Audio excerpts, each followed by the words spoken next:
Swayam Prabha. Digital India. Educated India.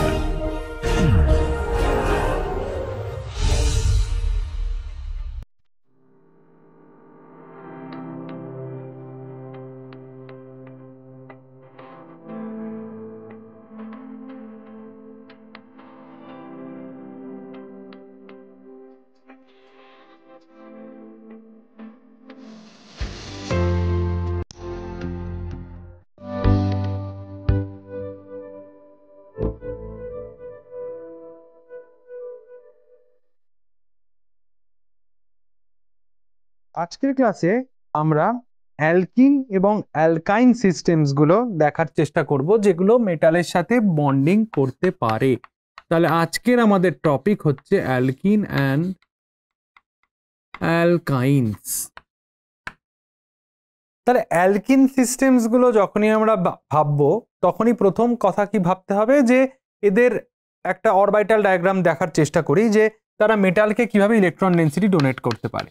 Alkyl system যখন আমরা ভাবছি তখন আমাদের কি থাকবে, মেটালের ভ্যাকেন্ট ডি অরবিটাল রইল, এবার তার সাথে আমার ওভারল্যাপ করবে হচ্ছে অ্যালকিনের সিস্টেমসগুলো, রাইট। অ্যালকিনের ভ্যাকেন্ট অরবিটাল যেটা পাই, অ্যালবিনের যে হোমো রয়েছে সেই হোমোটা আমাদের ইন্টারঅ্যাক্ট করবে, রাইট। তো এই ধরনের সিস্টেমের ক্ষেত্রে যেটা দেখার যে এইটা অবভিয়াসলি আউট অফ ফেজ হতে হবে, এই অরবিটালটা ইন ফেজ হতে হবে মেটালের সাথে, রাইট। তবেই আমরা মেটাল থেকে অ্যালকিন টু মেটাল ই ডোনেশন পাবো। এবার কোথা থেকে পাবো? এটা পাবো আমরা pi HOMO orbital, highest occupied molecular orbital অ্যালকিনের যেটা থাকবে সেইখান থেকে কিন্তু ইলেকট্রন ডোনেশনটা মেটালে আমরা পেতে পারি। এবার শুধু যে পাই সিস্টেম ডোনেট করবে তা তো না, পাই হোমো থাকা মানে একটা লুমো থাকবে যেটা পাই স্টার ক্যারেক্টারের হবে। এবং সেই ধরনের সিস্টেমও যদি আমরা ভাবি যে আমার মেটালের অরবিটালসগুলো এরকম ভাবে আছে, রাইট, এবং তার সাথে আমার কার্বনের, তার সাথে আমার অ্যালকিনের অরবিটালসগুলো যদি আমরা ভাবার চেষ্টা করি,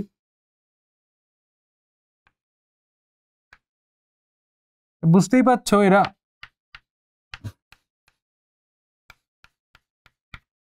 রাইট মেটালের কি ধরনের অরবিটালের সাথে ওরা ওভারল্যাপ করবে সেটা তোমরা সহজেই বুঝতে পারছো। এবং এইটা হচ্ছে আমার অ্যালকিনের পাই star লুমো।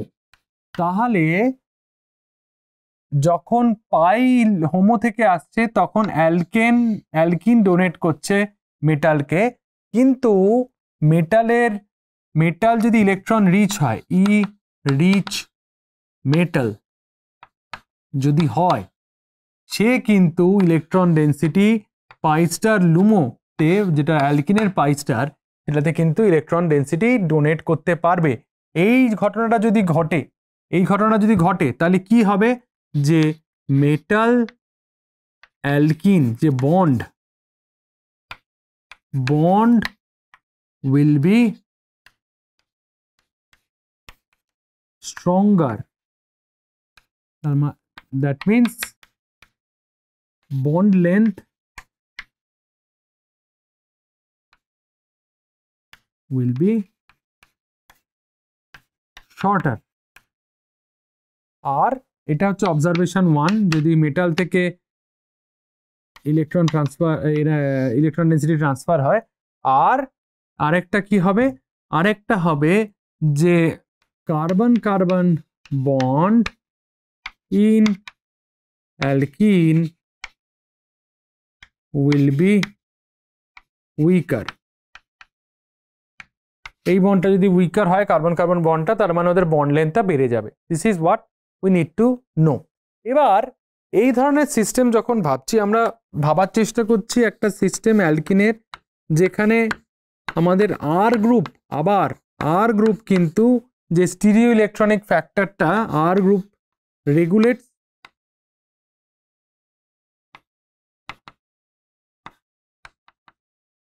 Stereo electronic 3D electronic ফ্যাক্টরটাকে কিন্তু আর গ্রুপটা রেগুলেট করছে।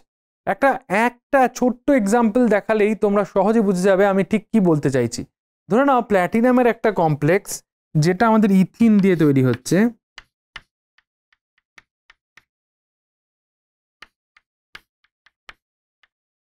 এটা ধরে নাও প্ল্যাটিনাম,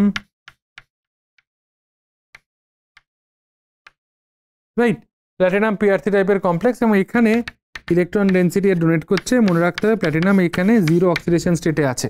এই ধরনের সিস্টেমে যদি আমরা কার্বন কার্বন বন্ড লেন্থের কথাটা ভাবি, carbon carbon double bond length হচ্ছে আমাদের 1.43 অ্যাংস্ট্রম, রাইট। এবার একটা সহজ জিনিস দেখাবো যে আরেকটা ধরনের যদি সাবস্টিটিউশন প্রোটন থেকে যদি আমাদের সায়ানো হয়ে যায়, মানে আমি বলার চেষ্টা করছি এই জিনিসটার, যদি এটা সায়ানাইড সাবস্টিটিউটেড হয়ে যায় সিস্টেমটা, তাহলে দেখবে প্ল্যাটিনামের সাথে এর ডাইরেক্টলি একটা 3 মেম্বার্ড, এটা PME3 PR3 হোয়াটএভার, যেটাই তুমি এটা PR3 ধরো হোয়াটএভার, এটা PR3 যদি হয়, এবং এখানে বলা রাখা ভালো R=ME, তার রেসপেক্টে বন্ড ডিসটেন্সটা বলছি আমি। তা এবং এখানে প্ল্যাটিনাম হয়ে গেছে কোন অক্সিডেশন স্টেট? প্ল্যাটিনাম হয়ে গেছে +2 অক্সিডেশন স্টেট। এবং এই যে কার্বন কার্বন বন্ড লেন্থটা, সেটাও আমরা দেখবো 1.49 অ্যাংস্ট্রম হয়ে গেছে, মানে কার্বন কার্বন বন্ড লেন্থটাও কিন্তু আমাদের অনেকটা অনেকটা অনেকটা বেড়ে যাচ্ছে। তার কারণটা কি? তার কারণ এই যে সায়ানো গ্রুপগুলো এখানে প্রেজেন্ট রয়েছে, এই সায়ানো প্রেজেন্ট থাকার জন্য এবং সায়ানো গ্রুপের ইলেকট্রন উইথড্রয়িং পাওয়ার থাকার জন্য বা -I এফেক্ট থাকার জন্য পাইস্টার লুমোর যে এনার্জিটা সেটা নেমে আসে, এবং প্ল্যাটিনাম কিন্তু ইলেকট্রন রিচ এই ক্ষেত্রে, রাইট। তো যখন ইনিশিয়ালি এই রিয়াকশনটা হওয়ার আগে যখন প্ল্যাটিনাম 0 ছিল, তখন কিন্তু ইলেকট্রন রিচ ছিল। সেক্ষেত্রে ইলেকট্রন ডেন্সিটিটা সহজে প্ল্যাটিনামের যে ডি অরবিটাল রয়েছে সেইখান থেকে আমরা দেখতে পাবো, বা প্ল্যাটিনামের হোমো, যেটা প্ল্যাটিনামের হোমো থেকে আমরা দেখব যে আমাদের এই অ্যালকিনের যে লুমো, লোয়েস্ট আনঅকুপাইড মলিকুলার অরবিটাল, যেটা পাইস্টার ক্যারেক্টারে, সেখানে ইলেকট্রন ডেন্সিটি ডোনেট হচ্ছে, এবং ডোনেট হওয়ার পরে সহজেই প্ল্যাটিনাম কার্বন বন্ড তৈরি হচ্ছে, এবং সেই সিস্টেমটা যদি কার্বন মেটাল বন্ড তৈরি হয়, তাহলে তার জন্য দুটো কার্বন মেটাল বন্ডের জন্য আমার +2 অক্সিডেশন স্টেটটা হচ্ছে। এবং এখানে যেটা আরেকটা বলার দরকার, এটা হচ্ছে যে তাহলে এই কার্বন কার্বন ডবল বন্ড ক্যারেক্টারটা কিন্তু কমে যাবে, তার কারণ pi star orbital electron density donate করছে, তাহলে বন্ড অর্ডার কমবে, কারণ বন্ড অর্ডার মানে number of bonding electron minus number of non bonding electron minus divided by 2। তো সেই ঘটনাটা ঘটার জন্য কার্বন কার্বন বন্ড লেন্থ বেড়ে যাচ্ছে compare to without cyano substitution, এবং আমরা একটা মেটালো সাইক্লোপ্রোপেন টাইপের রিং এখানে কিন্তু আমরা তৈরি হতে দেখতে পাচ্ছি। এই ব্যাপারগুলো কিন্তু তোমাদের যখন তোমরা পড়াশোনা করবে তখন কিন্তু এই সিস্টেমগুলোর ক্যারেক্টারিস্টিক্সটা বুঝে নিয়ে তারপর কিন্তু এই ধরনের এক্সাম্পল এর ওপরে স্টাডি করলে আরও তোমাদের বুৎপত্তি এই বিষয়ে অনেক অনেক স্ট্রং হতে থাকবে। এবার আরেকটা ছোট এক্সাম্পল ভাবি, একই সিস্টেম আমরা চুজ করব, যেখানে এখানে একটা সিপি সিস্টেম রয়েছে আর দুটো সাবস্টিটিউশন আছে। একটাতে আমার আছে রেগুলার ইথিন, আরেকটাতে fluorine substituted tetrafluoro ethene, right. এই ধরনের সিস্টেম আছে। এবার এই সিস্টেমটার ক্ষেত্রে যদি আমি তোমাদের বলি যে এদের মানে কার্বন কার্বন বন্ড লেন্থের ওপর কমেন্ট করো, মেটাল কার্বন এবং কার্বন কার্বন বন্ড লেন্থের ক্ষেত্রে কমেন্ট করো, তাহলে তোমরা একটা জিনিস বুঝতেই পারছো যে এই রোহোডিয়ামের ওপর যে ইলেকট্রন ডেন্সিটিটা আছে, সেই ইলেকট্রন ডেন্সিটিটা এর যে C2F4 এর যে পাইস্টার লুমো accepts more electron density, তাহলে এর ক্ষেত্রে যে কার্বন কার্বন বন্ড লেন্থটা কি হবে? কার্বন কার্বন বন্ড লেন্থটা অনেক বেড়ে যাবে। এখানে কার্বন কার্বন বন্ড লেন্থটা দেখা যায় 1.4 অ্যাংস্ট্রমের কাছাকাছি থাকে, আর এটার ক্ষেত্রে কার্বন কার্বন বন্ড লেন্থটা অতটা বাড়বে না, তো এটা থাকে অ্যারাউন্ড 1.35 বা 1.34 অ্যাংস্ট্রমের কাছাকাছি থাকে। আর রোহোডিয়াম কার্বন বন্ড লেন্থটা তো ডিফার করবে, রাইট? রোহোডিয়াম বা কার্বন বন্ড লেন্থটা এইখানে কত হবে?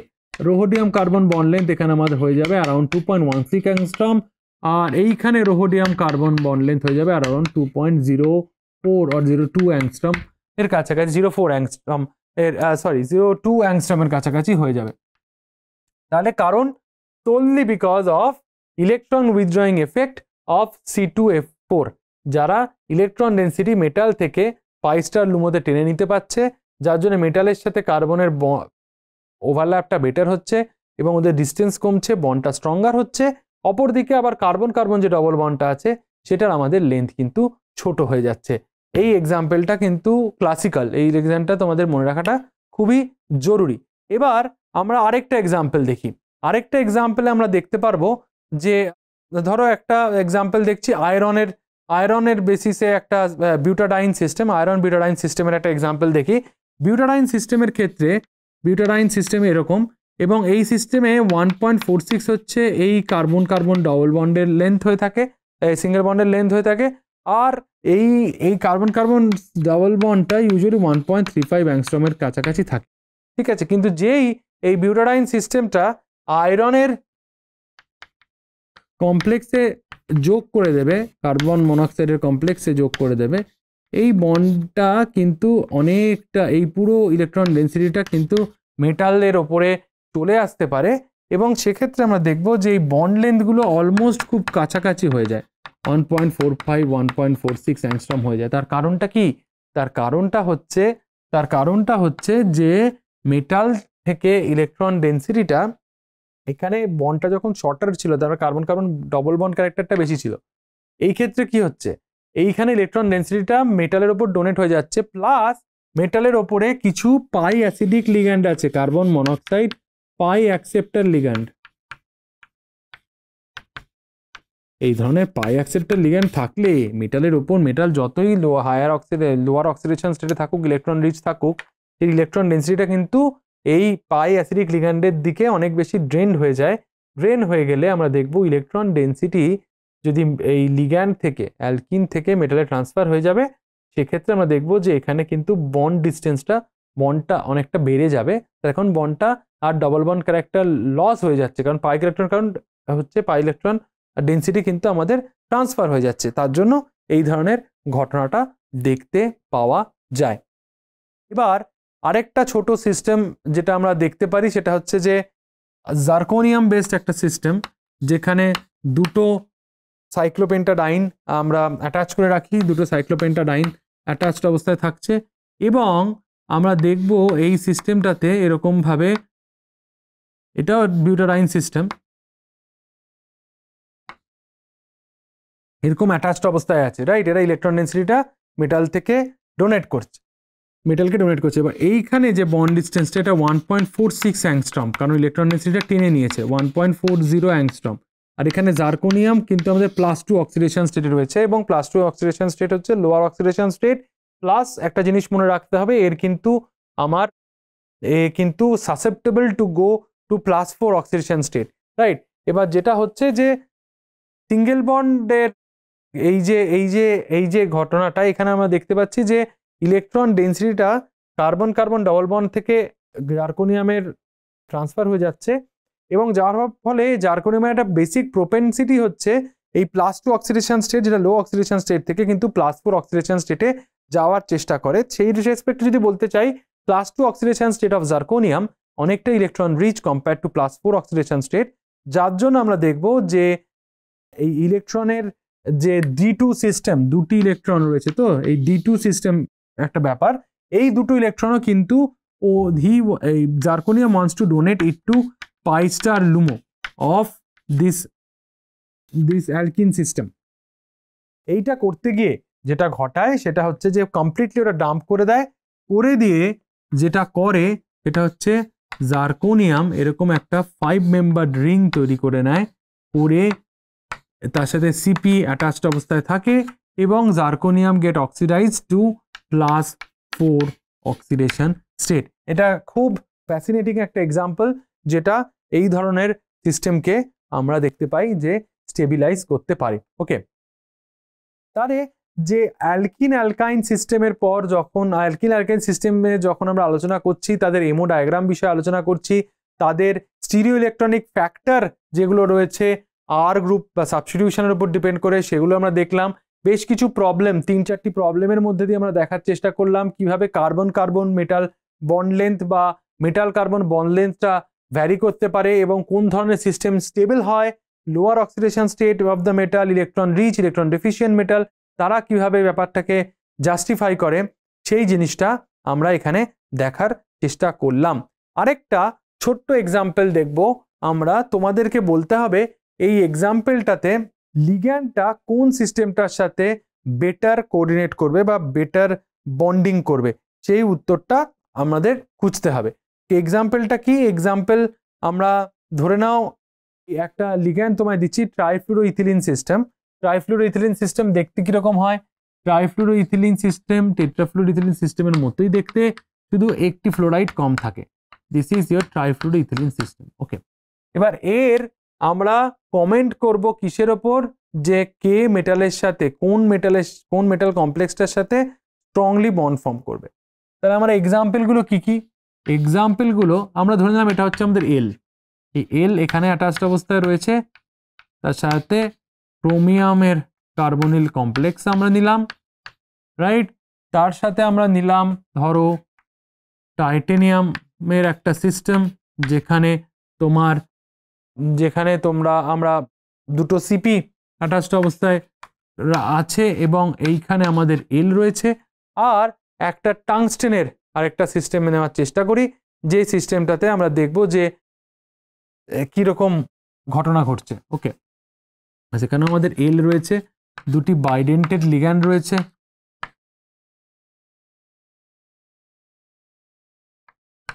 এইরকম টাইপের বাইডেন্টেড কিছু লিগ্যান্ড আমরা এখানে রেখে দিলাম, রাইট? PME2 লিগ্যান্ড রেখে দিলাম, আর একটা কার্বনিল রেখে দিলাম, এইখানে আরেকটা PME2, একটা বাইডেন্টেড ফসফিন লিগ্যান্ড রেখে দিলাম। প্রশ্ন হচ্ছে কার সাথে, who will form which of the following will have strongest metal ligand bond with this ligand, right? So who will have, okay, chromium system, এখানে chromium D6, right? chromium D6 electron rich, titanium, এটা chromium D6 মানে এখানে chromium is in 0 oxidation state, titanium is in +4 oxidation state, এটা D0 system, right? টাংস্টেট কোন oxidation স্টেটে রয়েছে? টাংস্টেটের oxidation state তুমি যদি ভাবো, যে আমরা দেখতে পাবো যে টাংস্টেনটাও কিন্তু আমাদের ইলেকট্রন রিচ, রাইট? কারণ এখানে PME2 লিগ্যান্ড, এই বাইডেন্টেড লিগ্যান্ডগুলো আছে, আর কার্বনিল রয়েছে। এবার এই তিনটে লিগ্যান্ডের ক্ষেত্রে আমাদের, এই তিনটে কমপ্লেক্সের ক্ষেত্রে আমাদের ভাবতে হবে, আমাদের মনে রাখতে হবে লিগ্যান্ডটা কিন্তু ইলেকট্রন ডেফিশিয়েন্ট, সো তার পাই স্টারটা লো লাইন, ইলেকট্রন ডেন্সিটি মেটালের থেকে নিতে পারে। ক্রোমিয়ামের ক্ষেত্রে অসুবিধাটা কোথায়? Chromium electron rich compare to titanium, right? Chromium is electron rich compare to তোমার টাইটেনিয়াম। কিন্তু আমাদের একটা জিনিস মনে রাখতে হবে যে এইখানেও টাংস্টেনের ক্ষেত্রেও আমরা দেখতে পাচ্ছি যে টাংস্টেনটা 0 অক্সিডেশন স্টেটে রয়েছে এবং এটাও কিন্তু D6, রাইট? তা কিন্তু ক্রোমিয়ামের পাই অ্যাসিডিক কিছু লিগ্যান্ড রয়েছে, সেটা হচ্ছে এই কার্বন মনোক্সাইড লিগ্যান্ড। এরা ইলেকট্রন ডেন্সিটি ক্রোমিয়ামের থেকে ইলেকট্রন ডেন্সিটি টেনে নিচ্ছে, যার ফলে ইলেকট্রন ডেন্সিটি অ্যাভেলেবিলিটি ক্রোমিয়ামের উপর অনেক কম, এবং ক্রোমিয়াম তখন এই মেটালের পাই স্টার ইলেকট্রন ডেন্সিটি অতটা ডোনেট করতে পারছে না। টাংস্টেনের ক্ষেত্রে কি ইলেকট্রন ডেন্সিটি অনেক বেশি, তাই তো একটা মাত্র কার্বন মনোক্সাইড লিগ্যান্ড রয়েছে, এইগুলো হচ্ছে আমাদের সিগমা ডোনার, রাইট? আর একটি মাত্র পাই অ্যাকসেপ্টার রয়েছে। More tungsten centre is more electron rich, আর এখানে মোস্ট ইলেকট্রন ডেফিশিয়েন্ট, কারণ এর তো ইলেকট্রন নেই, ইলেকট্রনই নেই, এখানেও 6টা ইলেকট্রন, তো এটার যদি ইলেকট্রন নেই তার জন্য যে metal to pi star as electron donation titanium কমপ্লেক্সের ক্ষেত্রে there is very less probability বা very less chance, it's not possible. কিন্তু ক্রোমিয়াম আর টাংস্টেন সিস্টেমের মধ্যে যখন কল্পনা করছি, ক্রোমিয়াম সিস্টেমের ক্ষেত্রে কিন্তু অ্যাভেলেবিলিটি অনেকটা কম, তার কারণ কার্বন মনোক্সাইড সিনার্জিস্টিক এফেক্টের জন্য অনেকটা ইলেকট্রন ডেন্সিটি টেনে নিচ্ছে। আর এখানে টাংস্টেন সেন্টারটা অনেকটা ইলেকট্রন রিচ, তার কারণ হচ্ছে স্ট্রং সিগমা ডোনার রয়েছে। তার মানে টাংস্টেন সহজেই, টাংস্টেন সেন্টারটা এই কমপ্লেক্সটা কিন্তু পাই স্টার অরবিটাল যেটা CF2 CFH এর রয়েছে, সেই পাই স্টার অরবিটালে কিন্তু ইলেকট্রন ডেন্সিটিটাকে আমাদের ডোনেট করতে পারবে। তো অবভিয়াসলি যখন ইলেকট্রন ডেন্সিটি ডোনেট করতে পারে, তাহলে অবভিয়াসলি আমাদের যে মেটাল লিগ্যান্ডের যে বন্ড ডিস্টেন্সটা, এই বন্ড ডিস্টেন্সটা উইল বি শর্টার। তাহলে এই বন্ড ডিস্টেন্সটাই হবে আমাদের shorter compare to other two complexes. Okay, আশা করি তোমাদের এই জিনিসটা পছন্দ হলো এই ধরনের প্রবলেম ভিত্তিক আলোচনায়। তো এরপর আমরা একটা ছোট্ট এক্সাম্পল দেখে দেবো, যেটা খুব কমনলি পরিচিত এবং খুব কমনলি আমরা ব্যবহারও করে থাকি, যেটাকে বলা থাকে সাইক্লোবিউটাডাইন সিস্টেম। সাইক্লোবিউটাডাইন সিস্টেম ঠিক এরকম দেখতে হয়। যদি আমরা ঝট করে একবার স্ট্রাকচারটা দেখে নিই, এটা হচ্ছে সাইক্লোবিউটাডাইন সিস্টেম এবং এটা দেখা যাচ্ছে যে 4টে পাই ইলেকট্রন আছে। এবং এটা কি অ্যারোমেটিক কম্পাউন্ড? না, this is anti aromatic compound. এটা অ্যান্টি অ্যারোমেটিক কম্পাউন্ড, এটা সাইক্লোবিউটাডাইন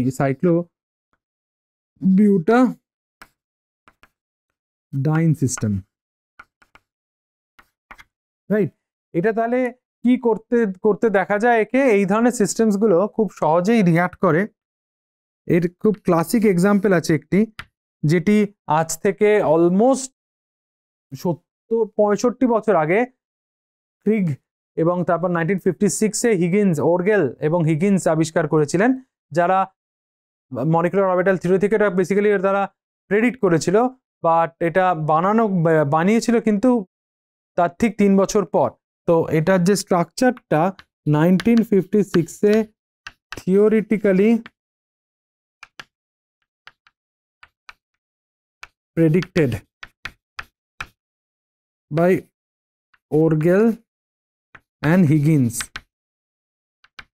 okay, and 1959 synthesized, right, 1956 synthesize করা হয়েছিল, এটা ক্রিক করেছিল।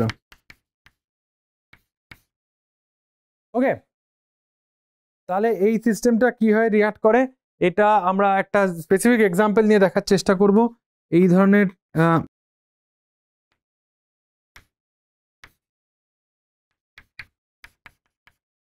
ওকে, তো এর মধ্যে আমরা যেটা দেখব যে সরি, এটা এখানে হবে,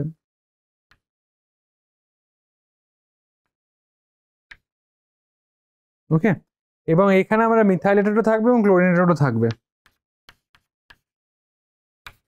এবং এর সাথে আমাদের রিঅ্যাক্ট করবে আমরা খুব কমনলি ইউজ করে থাকি, সেটা হচ্ছে NiCO4 করে একটা স্যান্ডউইচ টাইপের কমপ্লেক্স তৈরি করার চেষ্টা করবে, যেখানে নিকেলের সাথে দুটো ক্লোরিনের বন্ড থাকে, এবং এইটা আমাদের এখানে সাইক্লোপেন্টাডাইনাইল সিস্টেমের ক্ষেত্রে চলে আসবে।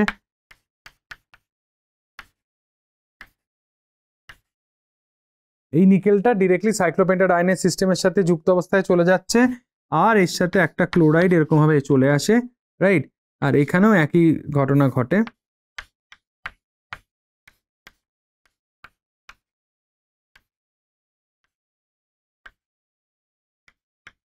এই সিস্টেমটা তৈরি হয়েছিল, ঠিক আছে। এটা আজ থেকে প্রায় 70 বছর আগে এটাকে এরকম ভাবে সিনথেটিক্যালি স্টেবিলাইজ করে পাওয়া গিয়েছিল। আর এটার যে মেন প্রোপেন্সিটিটা, কেন এটা অ্যান্টি অ্যারোমেটিক সিস্টেম হওয়া সত্ত্বেও এই ধরনের রিয়াকশন করে, তার উত্তর কিন্তু লুকিয়ে আছে এই পার্টিকুলার সিস্টেমটির এই মলিকুলার অরবিটাল ডায়াগ্রামে।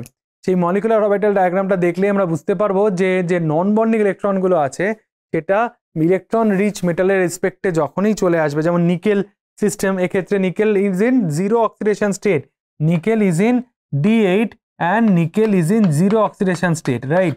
ইলেকট্রন রিচ মেটালের সাথেই আমরা দেখতে পাবো এরা খুব কমনলি এই কমপ্লেক্সগুলো তৈরি করে থাকে।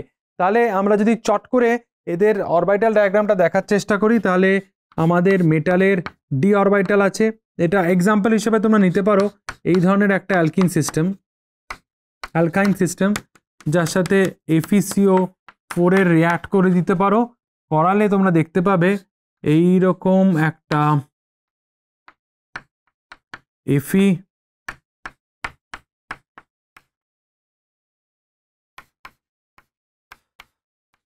এটা 2 ইকুইভ্যালেন্টের সাথে রিঅ্যাক্ট করলে এটা তৈরি করা যেতে পারে। ওকে, এই ধরনের সিস্টেম কিন্তু খুব কমনলি সিনথেসাইজ করা হয়ে থাকে এবং করলে আমরা এটা FeCO5 হবে, 2 ইকুইভ্যালেন্টের সাথে রিঅ্যাক্ট করলে আমরা এই ধরনের কমপ্লেক্সগুলো পেতে পারি, এই কমপ্লেক্সটা আমরা পাবো।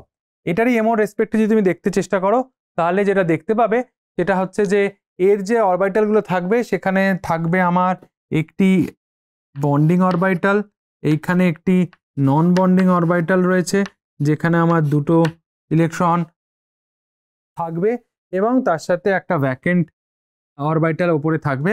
এবং এই যে বন্ডিং অরবিটাল রয়েছে এটা অনেক বেশি স্টেবিলাইজ হয়ে গেল, এখানে ফিল্ড আপও হয়ে গেল। আর এই ডি ইলেকট্রনগুলোর সাথে এই যে আনঅ্যাভেলেবল অরবিটালটা রয়েছে, আনঅকুপাইড অরবিটাল রয়েছে, তারা একটা সিগমা বন্ড তৈরি করে দিল। সিগমা করলে সিগমা স্টারও থাকতে হবে। ওকে, আর এখান থেকে যে দুটো আছে সেই দুটোর সাথে এখানে তোমার একটা পাই অরবিটাল হয়ে গেল, আর তার সাথে আমার চলে এলো তিনটে নন বন্ডিং তিনটে মেটালের অরবিটাল, যেটা কিন্তু আমাদের কোনোভাবে বন্ডিং এ যায়নি।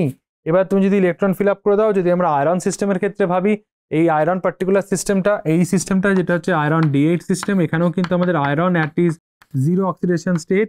তো এখানে আমাদের 8টি ইলেকট্রন আছে, এখান থেকে এবার যদি ফিল আপ শুরু করে দাও, এখানে 2টি হয়ে গেছে, তাহলে এখানে দেখো তোমার এই 10টি ইলেকট্রন টোটাল ডিস্ট্রিবিউটেড হয়ে যাবে সবকটি অরবিটালের মধ্যে। 10টি ইলেকট্রন আমরা দেখতে পাবো ইজিলি ডিস্ট্রিবিউটেড হয়ে যাবে, রাইট? তো এটা আরো একটু নিচে হবে।